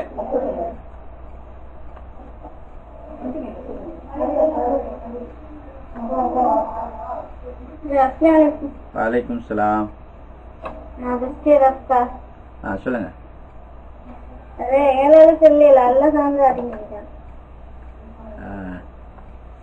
واحد طالبة هي في الصف الأولى اسمها عائشة أفكا، هي تقول هذا إنا لا نعرف الله أعلم.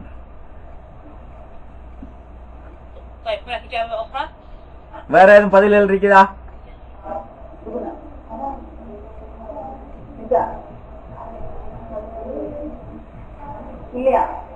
இல்ல, لا يوجد.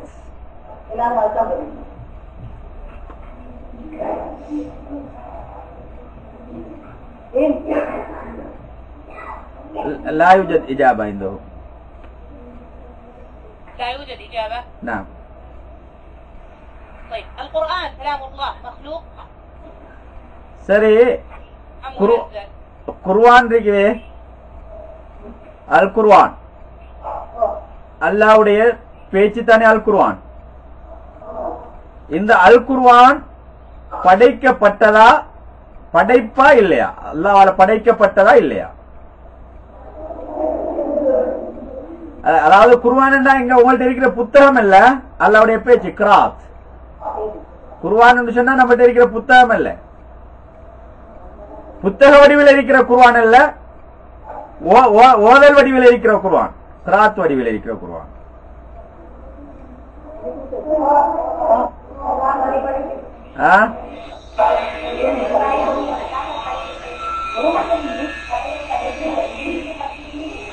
ஹலோ சொல்லுங்க.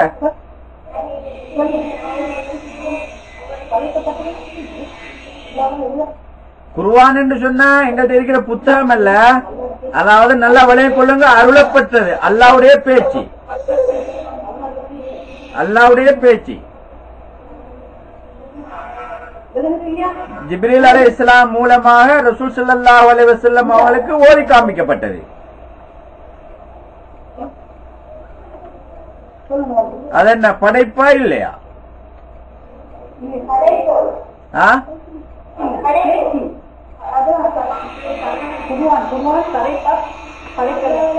படைக்கப்பட்டதா இல்லையா என்றதான் கேள்வி. படைக்கப்பட்டதா, ஆமா இல்லையா? படைக்கப்பட்டதா இல்லையா?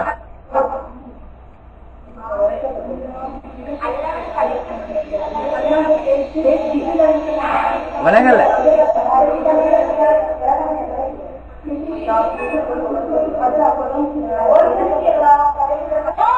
ரொம்ப சிம்பிளான பதில்.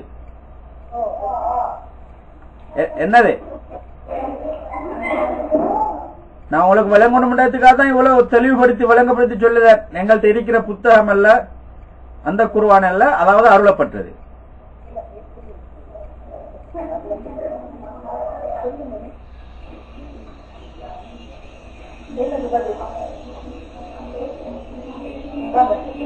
சொல்லுங்க.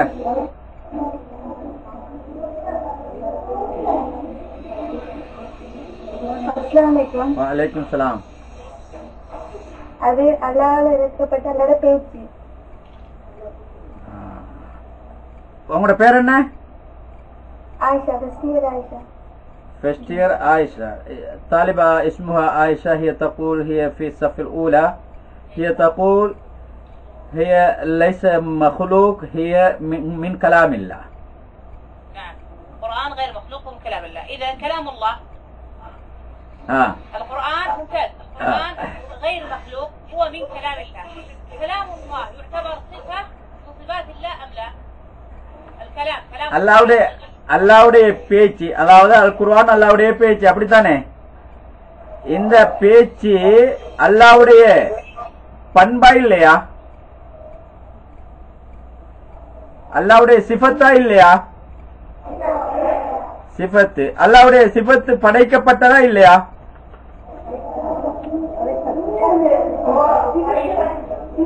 அல்லாஹ்வுடைய சிஃபத்து பண்புகள் படைக்கப்பட்டதா இல்லையா?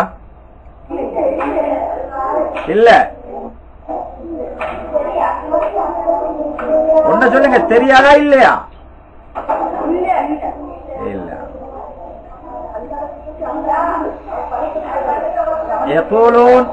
يقولون صفات الله غير مخلوق. صفات الله غير مخلوق. صفات الله غير مخلوق. نعم غير. لماذا؟ لا، إجابة صحيحة، لكن لماذا؟ அதாவது அல்லாஹ்வுடைய சிஃபத்து படைக்கப்பட்டதில்லை, படைப்பல்ல. அது அவனுடைய சிஃபத்து. அவன் எப்படி படைக்கப்படலையோ அதே மாதிரி அவனுடைய சிஃபத்திலும் படைக்கப்படல. ரைட். அதுக்கான காரணம் என்ன? ஏன் அது படைக்கப்படையில்லைன்னு சொல்றதுக்கு காரணம் விளங்கல?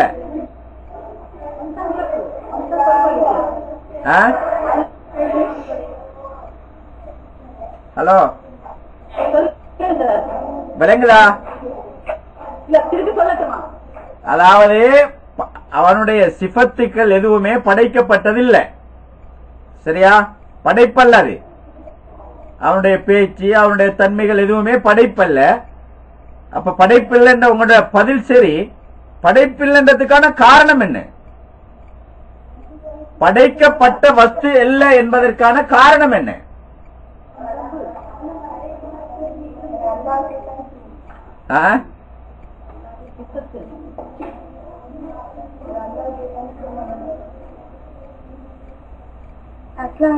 வலைக்கும் சலாம். அது அல்லாஹ்வுக்கே தனித்துவமானது. அவன் தான் ரப்பு.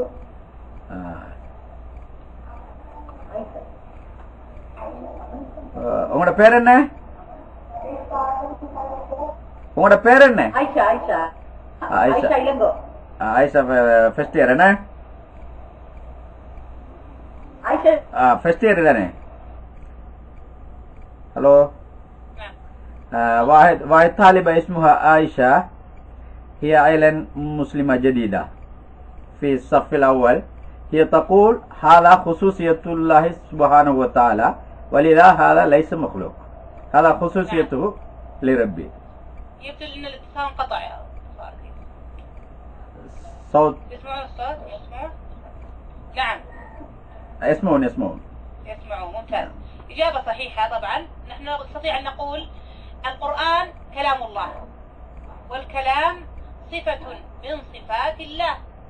أنا أريد أن تترجم لي كلمة كلمة حتى أتأكد أنهم يفهمون هذه العبارة. إذا القرآن كلام الله. அதாவது உங்களுடைய பதில் சரியானது. அதாவது அது அல்லாஹ்வுக்கு உரிய, அல்லாஹ்வுடைய தாத்தோடு சம்பந்தப்பட்டது, அவனிலே உள்ள பண்பு அது. அதாவது குர்ஆன் என்பது அல்லாஹ்வுடைய பேச்சு, அல்லாஹ்வுடைய பேச்சு என்பது அவனுடைய தன்மை, அவனுடைய பண்பு, அவனுடைய தன்மை என்பது அவனிலே உள்ளது. ஆகவே அது படைக்கப்பட்டது அல்ல.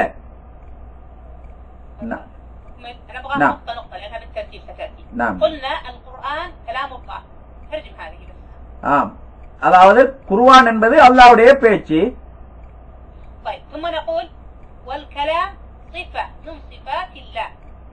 அவ்வாறு பேச்சு என்பது அல்லாஹ்வுடைய பண்புகளில் ஒரு பண்பாகும், அவனுடைய தன்மைகளுள் ஒரு தன்மையாகும்.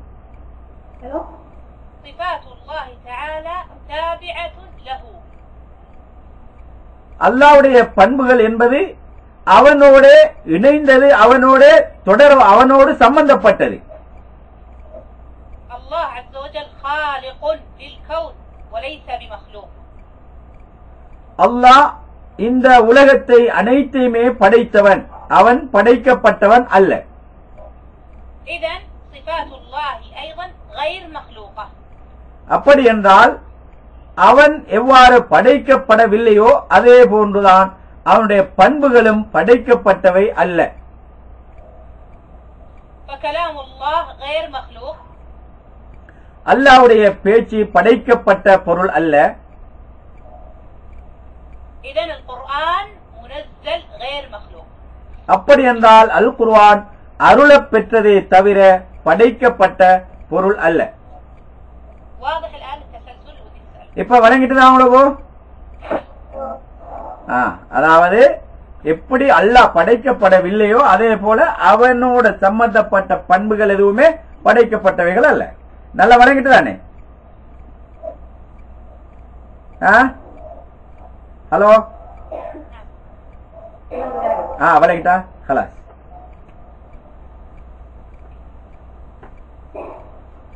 خلاص فاهم. نعم نعم. طيب السؤال مرة أخرى، هل صفات الله مخلوقة؟ அடுத்ததாக கேள்வி, அல்லாஹ்வுடைய பண்புகள் படைக்கப்பட்டதா? يقولون لا غير مخلوق. أحسنتم، صفات الله غير مخلوقة لأن صفاته سبحانه تابعة له، يعني كذاته، كما أن صفات الإنسان تابعة للإنسان وهي مخلوقة. صفات الإنسان هنا يقول جبريل آخر في حديث عن أركان الإيمان قال صدقت، هذا من قول جبريل عليه السلام. وبهذا نختم شرحنا للأركان الإيمان الستة، ونكمل إن شاء الله. لا أستطيع أن أقول الأسبوع القادم، إنما بإذن الله الذي يليه البقية الحديث اللي هو الإحسان وعلامات الساعة. والحمد لله رب العالمين والصلاة والسلام على رسولنا الأمين. அதாவது அல்லாஹ்வுடைய பண்புகள் எதுவுமே எவ்வாறு அல்லாஹ் படைக்கப்படவில்லையோ அதே போன்று அவனுடைய பண்புகளும் படைக்கப்பட்டது அல்ல. எவ்வாறு மனிதருடைய பண்புகள் படைக்கப்பட்டதாக இருக்கின்றதோ அதே போன்று அல்லாஹ் எவ்வாறு படைக்கப்படவில்லையோ அவ்வாறு அவனுடைய பண்புகளும் படைக்கப்படவில்லை என்பதை நாங்கள் தெரிந்து கொள்ளுதல் வேண்டும், விளங்கிக் கொள்ளுதல் வேண்டும். இத்துடன் இறுதியாக இந்த நபிவழி செய்தியில் ஜிப்ரீல் அலைஹிஸ்ஸலாத்து வஸ்ஸலாம் அவர்கள் கூறினார்கள், நீர் உண்மையை உரைத்தீர் என்று ஜிப்ரீல் அலைஹிஸ்ஸலாம் அவர்கள் கூறி முடிக்கின்றார்கள். இப்பொழுது நாம் ஈமானுடைய 6 அம்சங்களையும் 6 கடமைகளையும் தெரிந்து கொண்டோம். இன்ஷா அல்லாஹ் இந்த ஹதீஸினுடைய மிகுதி பகுதியை இன்ஷா அல்லாஹ் எதிர்வருகின்ற அடுத்த வாரம் அல்லது அதற்கு பிறகு எதிர்வருகின்ற வகுப்பில் பார்ப்போம் என்று வேண்டி விடைபெறுகின்றேன். வாஹிரு தாவானா அல்ஹம்துலில்லாஹி ரப்பில் ஆலமீன். நீங்க அங்க பேசுறதுக்கு ரெடியா இருக்கிறா? யாரு பிள்ளைற பேர் என்ன? वालेकुम सलाम. பேரை சொல்லுங்கம்மா. سيدير جوهي. طالبة اسمها جوهي، هي في الصف الثالث، هي تريد أن تلقي بعض الكلمات. تفضل. السلام عليكم ورحمة الله وبركاته. يا مدرستنا العزيزة، وفقنا الله لك وإيانا في الدارين. ننتظر درسك يوما بعد يوم بإشتاق وشوق. نجد فوائد كثيرة بدرسك الجلية ودقيقة. الحمد لله، الله يبارك لك في كل شيء، وكذلك نحزن ونائس بفوت درسك يوما ما، والله نتخذ فائدة كبيرة من الدرس الذي تفسر لنا. ورغم على هذا نعلم درسك من حين على حين ولك المشقة وتعب، وندعو الله عز وجل أن يزيل كل شيء من المشاكل. ونحن نروح بعد 10 أيام إلى العطلة، وحينئذ نفقد درسك مرة، فيا أيها الحسرة لنا. يا مدرستنا المحترمة، بقول صلى الله عليه وسلم الحكمة ضالة المؤمن، فحيث وجدها أتى بها. ونحن كذلك نجد منك حكمة بليغة لا تحصى نفيسها، وندعو الله أيضا الله يبارك لنا ولكم في الدارين. الحمد لله رب العالمين. السلام عليكم ورحمة الله وبركاته. جزاكم الله خيرا على هذا الكلام الجميل الذي أثلجتم به صدري، وأسأل الله العظيم أن يجعل هذا العلم نافعا مباركا، وأن يرزقنا وإياكم الحلل يوم نلقاه. وأما بالنسبة لقطاعي عن الدرس فقدمتها بالاعتذار في بداية المحاضرة، ويشهد الله أنني أتألم كما تتألمون إذا انقطع الدرس، ولكن أحيانا تمر بالإنسان ظروف تمنعه من المواصلة، وأنتم إن شاء الله أهل للعذر تعذرون هذه الظروف. ولا أدري إذا كانت ستبدأ إجازتكم بعد 10 أيام، هل هي إجازة طويلة أم لا، حتى نحسب دروس الباقية يعني 40. அதாவது உங்களுக்கு மிகப்பெரிய நன்றியை நான் தெரிவித்துக் கொள்கின்றேன். உங்களுடைய இந்த பேச்சு என்னுடைய அடி மனதை தொட்டு சென்றது. உண்மையிலே நானும் எவ்வாறு நீங்கள் ஆர்வமாக கல்வி கற்றுக்கொண்டிருக்கின்றீர்களோ அவ்வாறு நானும் உங்களுக்கு நடத்துகின்ற இந்த பாடத்தின் மூலமாக நானும் பல விடயங்களை கற்றுக்கொண்டுதான் இருக்கின்றேன். இருந்தாலும் உங்களுக்கு எவ்வாறு சில இடையூறுகள் இடைஞ்சல்கள் வருகின்றதோ அதே போன்று எனக்கும் சில இடையூறுகள் ஏற்படுவதன் மூலமாக இதனை என்னால் தொடர்ந்து செய்ய முடியாமல் போய்விடுகின்றது. இருந்தாலும் இன்ஷா அல்லாஹ் எதிர்வருகின்ற காலங்களில் நான் இதனை தொடர்ந்து செய்வதற்கு நான் ஆர்வம் கொள்கின்றேன். அவ்வாறே உங்களுடைய இந்த எதிர்வருகின்ற 10 நாட்களுக்கு பிறகு நீங்கள் செல்லவிருக்கின்ற அந்த விடுமுறை ஒரு நீண்ட விடுமுறையா அல்லது குறுகிய விடுமுறையா என்பதை அறிந்து கொண்டால் அதற்கு ஏற்றவாறு இந்த அடுத்த வகுப்பை என்னால் ஏற்பாடு செய்து கொள்ள முடியும். அந்த லீவ் எப்படி உங்களுக்கு எத்தனை நாள் லீவு?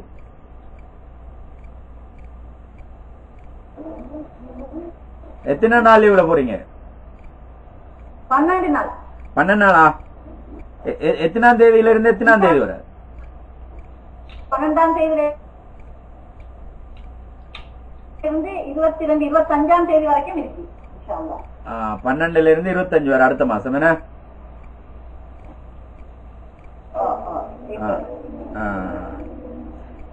هم إجازتهم 12 أيام شهر القادم يعني من الأبريل 12 إلى 25. اليوم تاريخ اليوم 23 23 مارس. اليوم 22. طيب إذا قلنا أنه السبت ليس القادم الذي بعده، هل سيكون في إجازة؟ لا يكون إن شاء الله. جيد، إذا يكون إن شاء الله موعدنا السبت ليس القادم البعد الذي بعده 5 أبريل. 5 أبريل. نعم 5 أبريل إن شاء الله نكمل الحديث حديث الجبريل بإذن الله كاملا. அப்ப இன்ஷா அல்லாஹ் بعد الإجازة نستمر إن شاء الله. இன்ஷா அல்லாஹ் அடுத்த வகுப்பு வந்து வார சனிக்கிழமைக்கு அங்கால சனிக்கிழமை வச்சா அது உங்களுக்கு லீவு வராதுதான், எனக்கு பிறகுதான் லீவு இருக்கு. அப்ப அடுத்த சனிக்கிழமை இல்ல அதுக்கு அங்கால சனிக்கிழமை இந்த ஹதீஸுடைய மீதி பகுதியை கம்ப்ளீட் பண்றது. அதுக்கு பிறகு இன்ஷா அல்லாஹ் லீவுக்கு பிறகு அடுத்தத தொடர்வோம்னு சொல்றாங்க.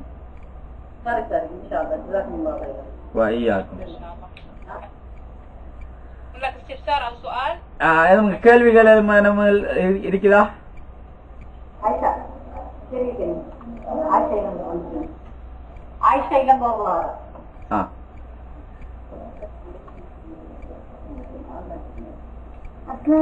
வாலைக்கும் சலாம், சொல்லுங்க.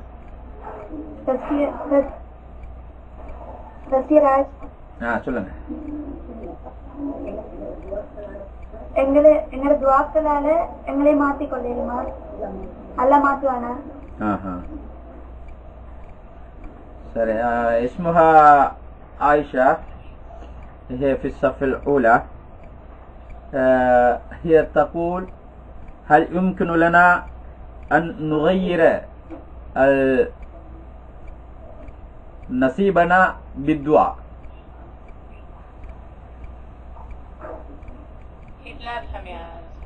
هي تسأل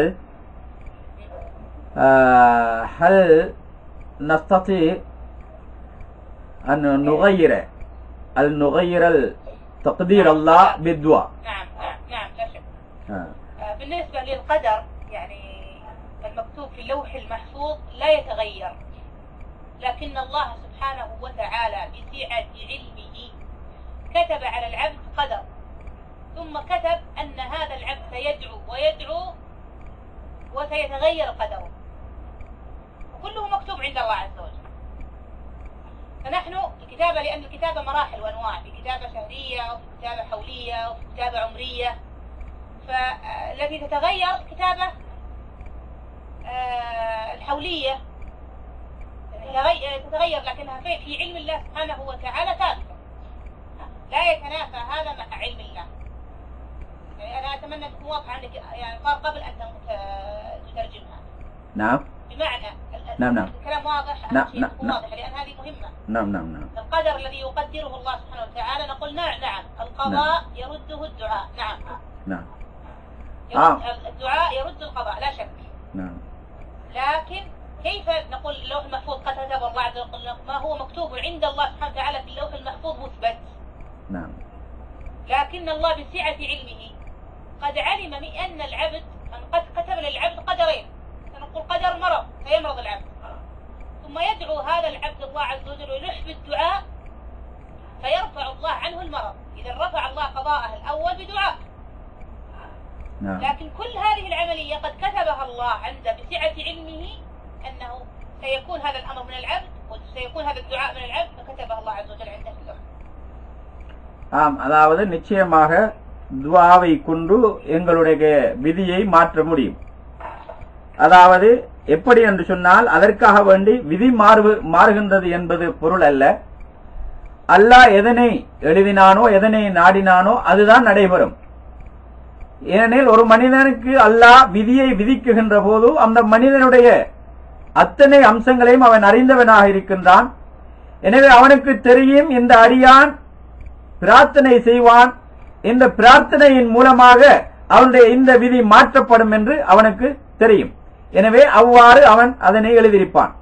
எனவே மனிதர்களுடைய விதி என்பது வருடாந்த விதி, மாதாந்த விதி, நாளாந்த விதி, வாராந்த விதி என்று இருக்கின்றது. எனவே அந்த விதிகளில் எந்த மாற்றமும் ஏற்படுவதில்லை. அங்கே இந்த மனிதன் இந்த பிரார்த்தனையின் மூலமாக அவனுடைய முன்னைய விதி மாற்றப்படும் என்று அதுவும் அங்கே விதியிலே பதியப்பட்டிருக்கும். இதுதான் விதியை நாங்கள் ஈமான் கொள்வதன் அடிப்படை அம்சம். எனவே துஆவை கொண்டு மாற்றப்படும், அதில் சந்தேகம் கிடையாது. உதாரணமாக ஒரு மனிதன் நோய்வாய்ப்படுகின்றான், அது அவனுடைய விதியிலே இருக்கின்றது. இரண்டாவதாக அந்த மனிதன் பிரார்த்தனை செய்கின்றான், துஆ செய்கின்றான், அதன் மூலமாக அவனுடைய நோய் நீங்குகின்றது. எனவே முதலாவது எழுதப்பட்ட அந்த விதியை இரண்டாவது துஆ என்ற அந்த விதி மாற்றுகின்றது என்பதை நாங்கள், அது எழுதப்பட்டிருக்கின்றது என்பதையும் நாங்கள் விளங்கிக் கொள்ள ஈமான் கொள்ளுதல் அவசியமாகும். வேற கேள்விகள் இருக்கிறதா? ஹலோ.